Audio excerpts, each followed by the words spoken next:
The following is a presentation of the Belly Up Sports Media Network.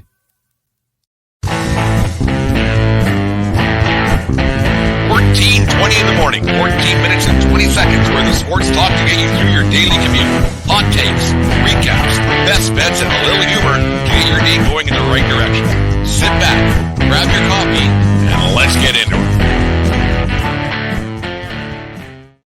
All right, 14:20 in the morning for this 20th day of January 2020. Today's show is, as always, brought to you by SeatGeek.com, the SeatGeek app. Use promo code 1420POD at SeatGeek.com today and save yourself $20 on your first purchase over there at SeatGeek. Remember, we are part of the Belly Up Media Network. Go to bellyupsports.com for all their great articles, great sports articles, and other great podcasts. Craft Brewed Sports. The guys over at No Credentials Required, which I watched this morning with Ryan, and great show this morning, by the way, Ryan. If you're listening to this or watching this later on, and all the other great shows we have, the Corner Booth podcast, and my guy Vince Stover at the Sports Stove podcast, and everything else got going over there. Thank you very much to everybody who listens to our show on a daily basis or watches on YouTube. Make sure you subscribe to our YouTube channel later on today or whenever, and tell your friends to do the same as well. I've been away for a while. I haven't done one of these solo shows for a few days or a couple of weeks, actually, when it comes down to it. Got that new gig going on with the WCBL team here in Lethbridge. We're trying to get the 25th anniversary merchandise out and get game day operations, and it's got some exciting stuff happening around the ballpark that we're planned for the upcoming season. So make sure you guys stay tuned for that. For those of you who are in the greater Lethbridge area or wherever you may be, if you're listening right across North America, wherever you are, maybe go to our website there at lethbridgebulls.com. I think that's what it is. I probably should learn that since I'm kind of part of the whole organization now, but make sure you go there and maybe get yourself a new hat or a t-shirt that we got designs coming up. That'll be up on the website next week. But anyways, the NHL, it's Hockey Day in Canada here. It used to be a much bigger thing right across the airways than it is now. Maybe I'm just because I watch a bunch of different things that I'm not just tuned in to the NHL as I used to be, and that just says something about what I'm going to talk about today. But we have the Jets and Senators, Leafs, Canucks later on today, and then of course the Battle of Alberta is happening with the Oilers and Flames getting her down tonight. That Leafs Canucks game, a little aside here, that gets people out in Vancouver a little bit ramped up because that game starts at 4:00 local time, and the people are usually used to the 7:00 local time game start. And there's a lot of people who don't like it, but you hear the other side of the story where people actually like that game start time because you can go have a couple of beers before the game, then you still have the whole night to yourself to go out and do some stuff after the game. So I think that 4:00 start time on a Saturday afternoon, I think that's almost perfect time for a hockey game to start. And then you're actually in bed a lot sooner. Like me and Deanne joke a lot about when why can't there be concerts start at like 5:00 or 4:00 in the afternoon on a weekend? Because if the concert starts at 7, the opening band's going to start. Then the headline band won't get going until about 9:30, 10 o'clock. By that time, old Brent's ready to hit the sack and ready to hit the old fart sack and call it a night. So having the 4:00 start time, I think it's a great thing for Hockey Day in Canada out there in Vancouver, and the people can enjoy the rest of their night or go do something else. Even like they can go to another hockey game, a junior game, or whatever else they might want to do that night. So it's I think it's a good thing personally. But people in Vancouver, they're a finicky bunch. But anyways, as you're watching these teams go on, there's 32 teams in National Hockey League right now, and now they're talking about expansion across the National Hockey League, probably going to 36, and then there was even talk about getting to 40 teams. But right now they're talking about going back to Atlanta, which would be an absolute disaster. They've tried that twice before. They had the Atlanta Flames in the 70s, and then they lasted about 82, I think it was, when they moved to Calgary, and that's where they are, obviously, where the Flames are now. They're talking with another team in the Greater Toronto area. I don't know if that's the best of ideas. Yes, you have a population base in the Greater Horseshoe of 6 million people and all that is, and everything else, but I don't know if you would ever get enough people to break their Leafs fandom and to not be Leafs fans, and that would be a tough sell for a lot of people to all of a sudden start supporting a new hockey team. I know you have like in New York, you have the Rangers, you have the Devils, you have the Islanders, but those are in 3 distinct different markets and 3 distinct different areas. Whereas in Toronto, I don't know if you would have be able to break that those barriers down, those borders down by just inserting a new team there. I don't know if that's the best idea, if it would work, because people are diehard Leaf fans out there and the media's diehard Leaf fans. And I don't know if you'd be able to break up if the Mississauga Leafs became, or the Mississauga Arrows or whatever it might be if that became a thing. I don't know if that would work out very well either. Another place that's getting a long look is Houston. Some deep pockets out there. There's already a building there where the Rockets play, but there's a bit of a discrepancy there. But who would be the main the lease and everything else? A lot of business handle, a lot of lawyers getting involved in that one. So I don't know if that's the best thing. And they had a long time. The Houston Arrows were there for a long time. I think Gordie Howe actually played there with his two sons. It went back in WHA days. So that's a long time ago. But then they had a minor league team. I was watching a show the other day that they were talking about the Houston Arrows when in the AHL not that long ago, and they were playing in front of 14 or 15 fans. They said it didn't go over very well. Yes, the professional hockey landscape is a lot different from minor league hockey to the National Hockey League. So you would get a lot more looky-loos, and people go into the game maybe, and it would work maybe for a year or two. But I think the luster would wear off pretty quick, because once again you're going to a scenario where you already have the Dallas Stars. Yes, there would be an instant Dallas-Houston rivalry. I get that, but I don't know if that would be the best of ideas for that. Another team that's getting a little bit of a look is Salt Lake City, but now Salt Lake City is rumored to be, if they can't get it straightened out in Arizona, which they still haven't gotten that deal done, they might end up with the Arizona Coyotes moving to Utah. So that one's kind of on hold. And then the fifth one that they're talking about is the Quebec Nordiques ending up having a team again in Quebec City, or whether it be the Nordiques again. I don't know whether I don't think you couldn't call them the Nordiques. I think it's just one of those things, like when Winnipeg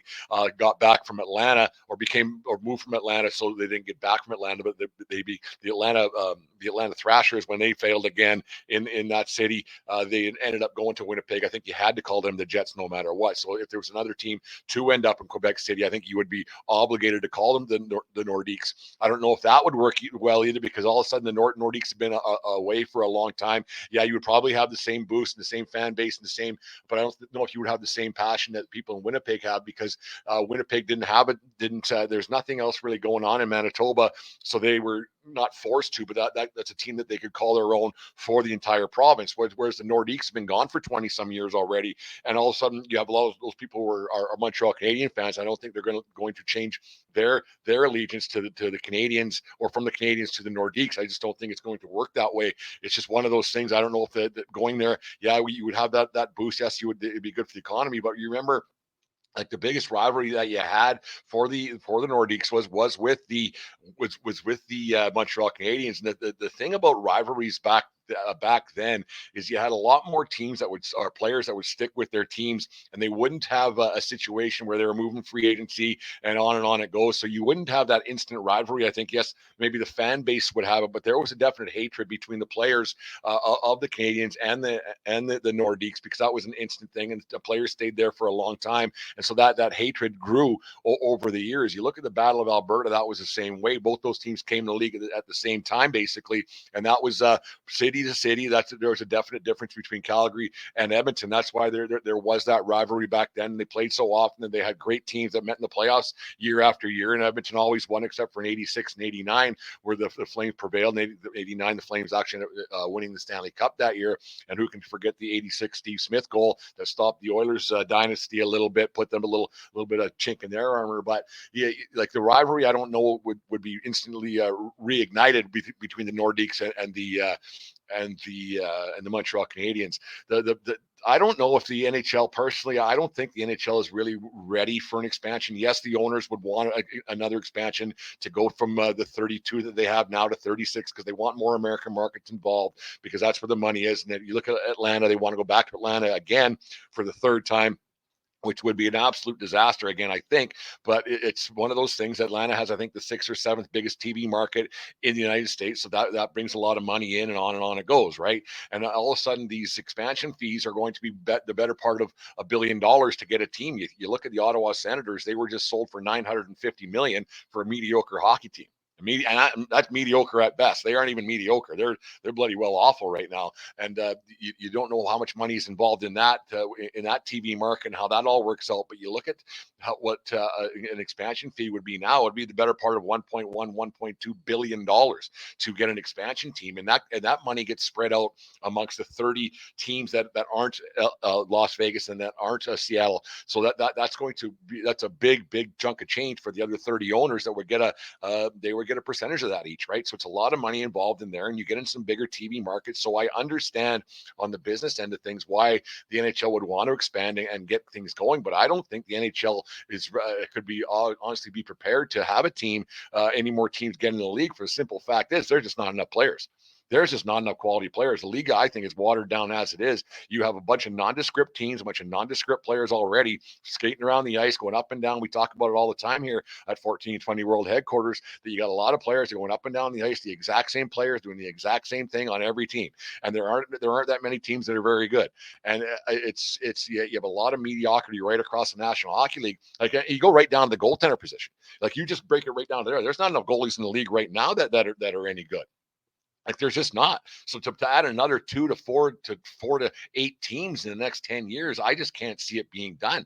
There's just not enough quality hockey players that should be allowed to call themselves National Hockey Leaguers. And that used to be an honor and everything else. I mean, it still is an honor. You make the National Hockey League, but now you get guys that just aren't good enough. I don't think the league is prepared to expand anymore. Yes, it's more of a global game. Yes, you're having a lot more American kids coming up, and a lot more American kids getting drafted, and European kids getting drafted high, and everything else. But there's just not enough quality players across the league that are ready to take that next step, to make a team and to make a new fan base interested. It just because now you look at how the expansion deal went from Las Vegas to Seattle, how they changed the rules, and yes, Vegas went to the finals in their first year, and that's been for all in all a 100% success as an expansion team, winning the Stanley Cup last season and everything else. And the fan base is huge there, and they get great crowds and everything else. But it is Las Vegas, and they have a marketing scheme, and it does work. And not every city can offer what Vegas has, and this is one of those things. Expanding in the National Hockey League, I don't think is a very good idea. Like you even look at something that I just thought about this. You already have teams that aren't getting players as free agents, and now you're having teams losing draft picks, guys that have been drafted because they just don't want to play there.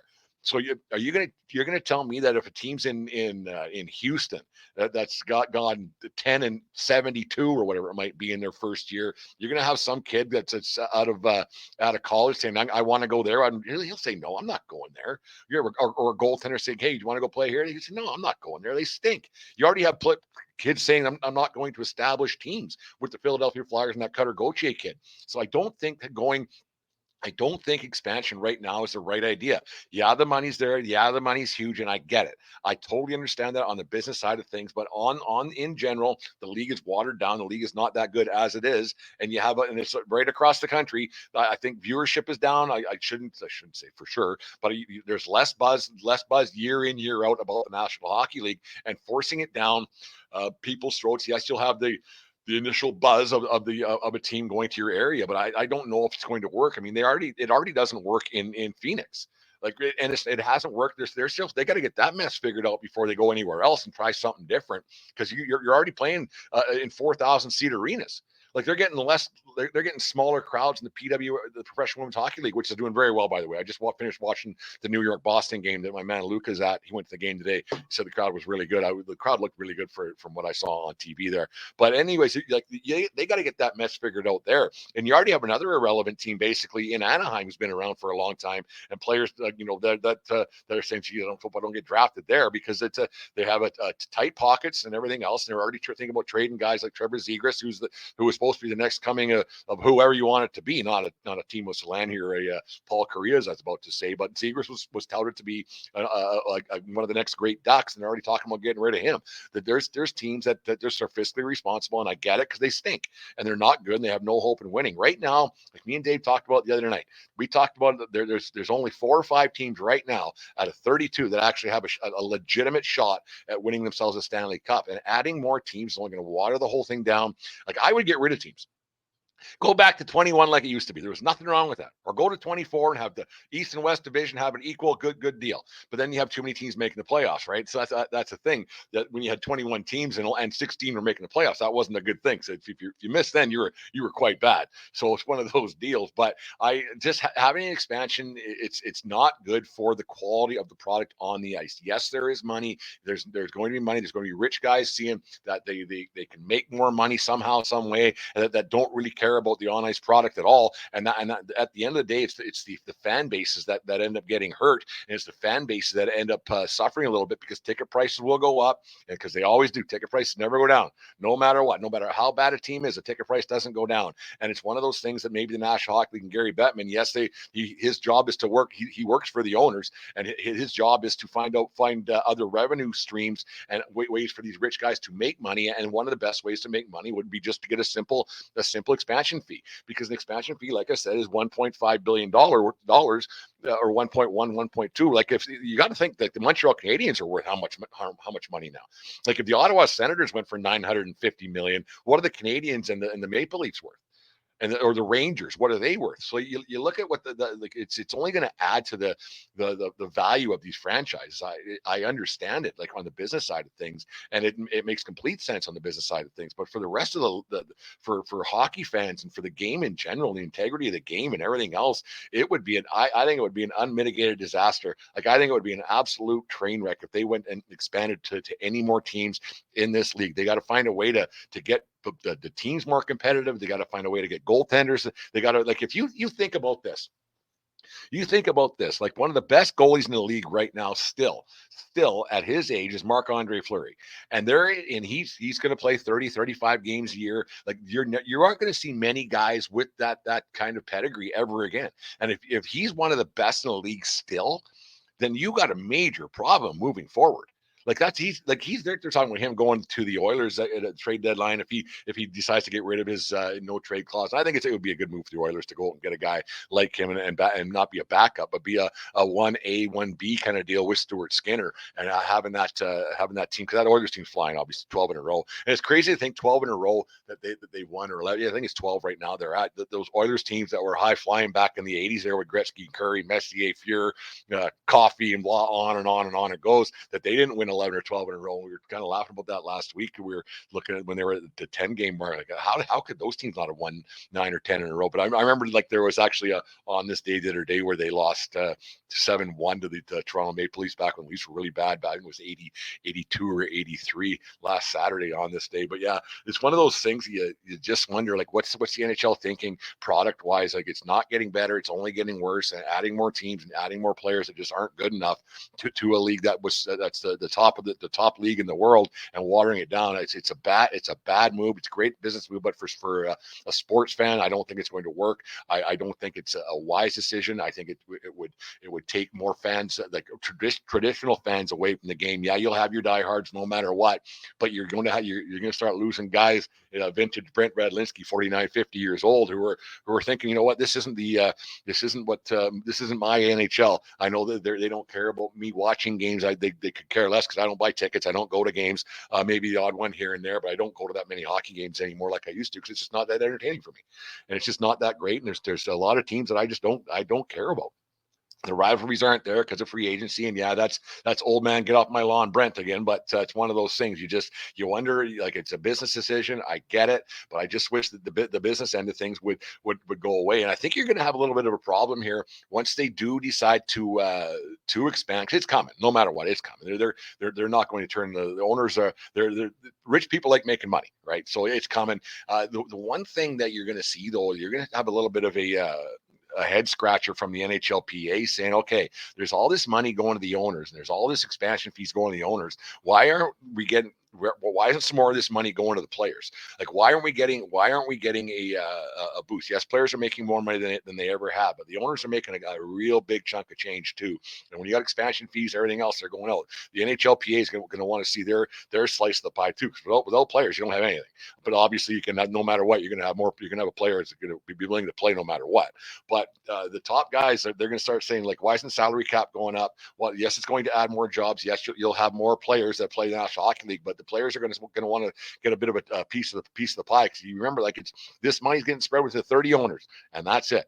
And their businesses and everything else. The players aren't seeing one penny of this stuff. So you just wonder how long that's going to last with the owners and the players, and how that's all going to pan out when Gary Bettman signs the deal for a new team in either Quebec City or Atlanta. And Atlanta's coming. let's not kid ourselves. Atlanta's getting a team because of that TV market. They're going to try again and they'll fail again. And like that's the ridiculous. Like how bad that Thrashers disaster was last time. The building at Phillips Arena was really weird. They had the one side was all luxury suites, so just a horribly thought out idea, and it didn't work out. I don't know why they would think it would work the third time. It doesn't make sense in Houston. I don't know if that'll work.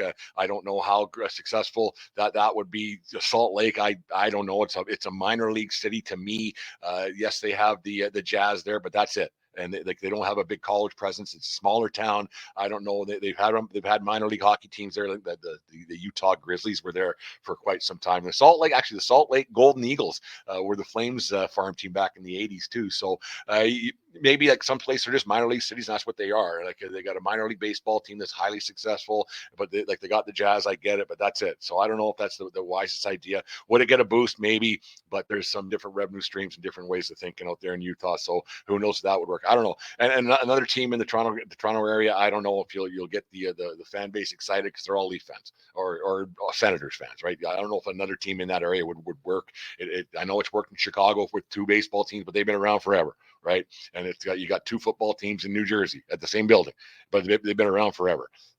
I don't know if adding another team in the GTA would be the best of ideas. I just don't think that would work. And to asking 20,000 plus a night or 19,000 plus a night to change their allegiance and not be wearing Leaf jerseys. Yeah, the Leafs games would sell out, and yeah, you probably get people to go to games because they can't get Leaf tickets. But how excited would the fan base get when it's all said and done with the second team in Toronto? So I think Gary, if you're listening, or anybody knows Gary who's listening to this to our show here, maybe send them a note and tell them what I think about expansion in the NHL. I think it's a terrible idea. It'll water the product down because there's not enough good players right across the board from the goaltender out. So it's one of those things. You got to look at that maybe it's just time to slow things down. Put the dollars and cents behind you. Get the product that we have now better first. Get that thing going. Get the league more competitive. Get more teams that are actually viable to being a Stanley Cup contender, and not just having a bunch of guys skating up and down the ice, looking themselves in the mirror and practicing their sellies. Because that's what league is right now. They got to get the league more competitive. Get more of a competitive. It's they have a competitive balance, but it's almost too balanced. There's too much parity. I guess it's not a great product. The players are faster and more skilled than ever. But the game itself is not better. And that's something the NHL's got to look at fixing before they go to any other markets that don't give a damn about the National Hockey League. There's my thoughts for today. Here's a little word from our friends over there at SeatGeek. SeatGeek presents Boomstick Lady. SeatGeek helps her find the perfect seat so she can sit where her boomsticks make the biggest boom. Oh, okay. SeatGeek handles the tickets so fans can fan. Thanks to our friends over there at SeatGeek for supplying us with the means to keep going with this goofy little endeavor we got going on. I'm going to talk about that in half a second. But thanks to SeatGeek very much for sponsoring the 1420 podcast and 1420 in the morning and everything else we got going on here. And use promo code 1420pod at SeatGeek.com today and save yourself $20 on your first purchase. On this day in 1989, Mario Lemieux scored his 50th goal of the season. 1 minute, 18 seconds into the game, in the Penguins 7-3 loss to Winnipeg Jets at the Winnipeg Arena in Winnipeg, Manitoba. Lemieux's 50th was assisted by Rob Brown and Bob Airy and was the second fastest to 50 goals, as it was Lemieux's 44th game of the season, only behind Wayne Gretzky, who hit the 50-goal mark in his 39th game in 1981. Lemieux also added 2 assists on the night. He would score 85 goals and had 114 assists for a whopping 199 points on the season to win the Art Ross Trophy as the NHL's leading scorer. Lemieux's onslaught on goaltenders continued in the playoffs as Lemieux had an 8-point night versus the Flyers in the Penguins' 10-7 win in Game 5 of the Patrick Division Finals. That included Lemieux getting 5 goals in that game. The Penguins would lose the series to Philadelphia in 7 games, but not for lack of trying by Lemieux, as he would score 14 points in the series, second only to Flyers star. Remember this guy, Tim Kerr, who had himself a 15-point series back in 1989, a high flying man.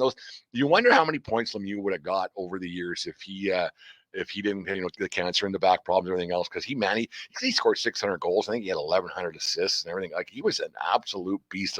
Like would he have had Gretzky numbers? Close. Like, he would have been right there, but he's probably top 3, top 4 players of all time. But anyways, on this day in '89, Mario Lemieux got his 50th of the season and only the 44th game. Crazy to think that.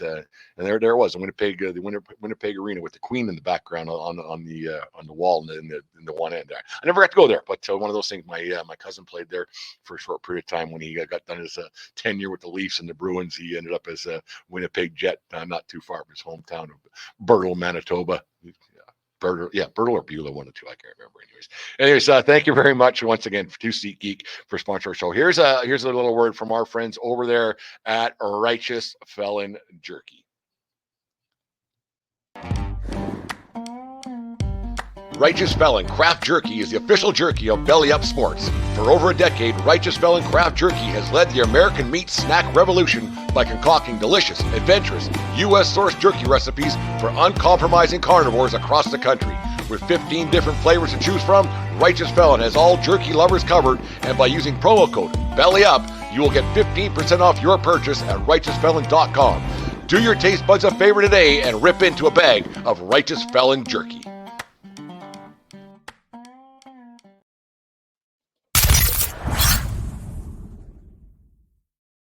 All right, here's the final thoughts for this 14:20 in the morning on the 20th day of 2024. For those of you who don't, I told these guys all the time, and it's got some sad news on Tuesday. It was. We talked about a little bit the other night with Dave there. We got some really sad news in the Belly Up family, and that we lost, a friend of everybody's. Although we don't get to meet these guys, but Cesar, he passed away in an ATV accident last weekend, and it's really it shook me. I'm not going to say a little bit. It shook me a lot, actually, because the thing about you watch podcasts or you listen to podcasts and everything else, and especially the indie ones like we do here at 1420 World Headquarters, you get to kind of think, you get to know the people who put it on. You get to know the people who are on the air and off the air, and you get to their sense of humor a little bit, and you really get the feel of who they are as people. And the more you listen to them, the more you watch them, the more of a connection that you end up having with these guys. I hope there's people out there that feel the same way when they listen to our show, and they can have a laugh with us, or they can disagree or agree with us 100%. And Cesar and the guys over at Craft Brewed Sports, Mike, Mookie, and Scott, 100% in no particular order whatsoever. Those guys, you get a feeling of what they're wanting to do. And when I first got the idea of doing 1424 beers with a sports talk and a whole lot more, what they do is pretty similar to what we're trying to accomplish here. They've been doing their show for a few years longer than us, and they have a good time. It's a great show, and it's a lot of fun. And when Cesar jumped on that show back in March of 2022 as an intern from Belly Up Sports over to Craft Brewed Sports, he fit in instantly, and he pretty much right when he came on the show is right when I started listening to their show and watching their show up on YouTube. And it was on Wednesdays, and then moved to Tuesdays or whatever it was. And it was something that I looked forward to on a every week. Deanne would be at work or doing whatever she was doing, and I would hunker down. I'd watch Craft Brewed Sports all the time. And Cesar was one of those guys who always had a smile on his face and always had a good hot take. Or if he didn't care about something, he would look disinterested, but he would find a way to make it laugh. And he had such a great bond with those guys, and it was such a great show. And it still is a great show, and I'm sure they'll carry on without Cesar. It won't be the same. And thanks to YouTube, we can still keep watching all those shows and all the laughs that Cesar provided hundreds of people all the time. It's one of those things you get a connection with these guys, and they're not. And when Cesar passed, and you got the news, it really hit home, because like if a famous podcaster or a famous sportscaster, if they passed away, you go, well, that's unfortunate. But these guys that are grinding it out week in, week out, they really put a lot of effort into it, and they're trying to find a way to maybe make a couple of bucks, or maybe make a career out of it, or maybe just have a lot of fun. And there's different people who do podcasts for different reasons. And the guys at Craft Brewed Sports, they had a lot of fun. You could tell that Mike, Scott, and Mookie, they really cared about Cesar a lot. And the show that they put on the other night was very touching, and it was very it was a good watch, but it was a hard watch. And the amount of admiration I have for those three guys to be able to go out and do that was something to behold. And it's something something that really shook me a lot. And it's you think about the podcast that we put out, and you try to do something week in, week out that's going to connect with people. And I really connect with those guys, and I like to thank them for going out week in, week out. And especially this week, that would have been very tough to go out and do that. And it's a connection that like I've never met the guys. I never had the opportunity of speaking with Cesar. I never had the opportunity, like me and Mike message back and forth a little bit now and then. And it's one of those things, you get a connection with these guys, and you understand what they're trying to do. And it's not just those guys, but there's other podcasters out there that we built we built friendship with over the last 3 years, that we've been on their show, they've been on our show, and you talk about Two Deuce and Sports News, and you talk about Jim at the Fan of the Van, and you talk about the other guys, you talk about Aaron at Brutally Honest, and it's the connection you have with guys that you probably never meet, but you see them on the screen, and you talk to these guys, and you know that they're grinding through it, and they're trying to find ways in their head to connect with people and get it out there. So as much as we like doing these shows, there's a reason for that we're trying to still do it, right? We're trying to maybe find a way that we can become a half-ass, I don't want to say famous, but half-ass celebrity, I guess is the way to putting it. But you have it's tough. It was really tough. And you hear about stories over at David, level the playing field. There's a situation he's got with his living situation right now, whereas the landlord came in and did something, and you feel for these guys, right? And you get a connection with these guys a lot more so than you do with guys who are like, I watch the Michael K show and I watch Overdrive and I listen to those shows all the time, but you don't have that same connection. Yeah, you laugh at them and everything else, but you don't get that same connections you do with indie guys like myself and like Dave and like Jim at the Fan of the Van, who go out week in, week out. And you just when the news of Cesar passing away, that really hit home, and it really shook me up a lot. And it's not just it's hard to explain. Maybe it's something over here at Belly Up Sports, and I won that Creator of the Year award with here's the belt right there in my hands for those of you watching later on YouTube. It's time to this one's maybe I'll dedicate this one to Cesar and everything else, and maybe from here on in we'll call it the Cesar Award, or whatever. We can maybe dedicate the yearly award at Belly Up Sports to Cesar, because he was a unique individual. He's a funny individual. He he cared about those guys over there at Craft Brewed, and that week in, week out, he did a lot of stuff that made me laugh, and I was really excited to listen to him on a weekly basis. And like I said, good thing that there is still YouTube out there, so I can go back and watch a lot of those old shows and have a laugh and think about all the goofy things that Cesar would say, and the hot takes, and the guy knew his sports. That was another thing that I really admired about Cesar. Even at a young age, he knew his stuff. There was always a lot of the more you know things, and Cesar would Google stuff a lot, not really knowing what the other guys were talking about, because they were twice his age pretty much, right? So there were things that he would be learning on you can see his Googling away and figuring out what was going on, and a lot of stuff that made a guy laugh on a nightly basis. So thank you very much to Cesar and the guys over, especially Cesar right now, for all the laughs you provided me over the 2 years you were on the show, and for the X amount of years, I'll keep watching that show on YouTube and reminding myself of all the laughs that I had. So here's to Cesar and everything else over there at Craft Brewed Sports, and congrats to Scott, Mike, and Mookie for continuing on and getting that show going forward as you're going to keep going. And like I said, which time maybe Belly Up Sports, maybe I'll send this message out that we'll have to create a memorial award in Cesar's memory from here on in. And by the way, I'm going to put it up in our show's notes today. I'll put it up in the comment section and everywhere else, the description of there's some merchandise being sold in Cesar's memory, that all the proceeds will go to his family for help with funeral costs and all that stuff. So make sure you go out and get a rope hat or whatever, because Cesar loved his hat. So make sure you guys go and check that out. But there's it was a tough goal for sure. And us podcasters, we stick together. We help each other out as much as we can, no matter what. And it's a tough slog sometimes. Like I'm not gonna sit here and like we come out on a daily basis or a bi-weekly basis, like me and Dave put two shows out a week. It's a slog, and sometimes you don't get the instant gratification that you want, but there's also times where you get a lot of gratification. If one person reaches out and say, hey, that was a great show, sometimes that's enough, right? Sometimes your downloads aren't where you want them to be, and sometimes things go up and down and sideways, and you get a little bit down on it. But then you remember that there's guys doing the exact same thing that you are, and they keep grinding it out, and they put together good shows, even in the worst situations, like the guys over at Craft Brewed had earlier this week. It was the worst situation you could possibly imagine, but they managed to put a show together that was not only, it was entertaining and very heartfelt. So you feel about with these guys, you grow with these guys, and you just remember that for all the podcasters out there, everybody's sticking together. We're all trying. We're all hoping to everybody that we're all hoping each other succeeds, and that's one of the great things about doing this. It's a lifelong dream of mine. I've been thinking about being a sports broadcaster for a very long time, and now I have an opportunity to do it. Now I actually have a job in sports too, right? So I got that as well. So things are going pretty good here. There's times where you get a little bit down, but then you realize, you know what? Guys have it a lot worse than I do, or there's a lot worse situations. And just because we're not getting the downloads, the views that we hope we're getting, there's still things that can be a lot worse. So that's just one of those things. It's there it is. Anyways, that's 14:20 in the morning for this Saturday afternoon. Jesus, Saturday afternoon already. It's funny how the day gets away from me. Anyways, make sure you guys subscribe to our YouTube channel. Go over to and Belly Up Sports. Subscribe to their YouTube channel. Listen to all the great sport podcasts we got out there. Don't worry about Overdrive. Don't worry about the Michael K Show. Don't worry about Barn Burner and all those other ones. Listen to some indie podcasts every now and then, but make sure you listen to the 1420 Sports Bar podcast for Beer Sports, talking a whole lot more. And remember, it doesn't matter where you are. It's who you're with. Have a great weekend, folks, and we'll talk to you tomorrow.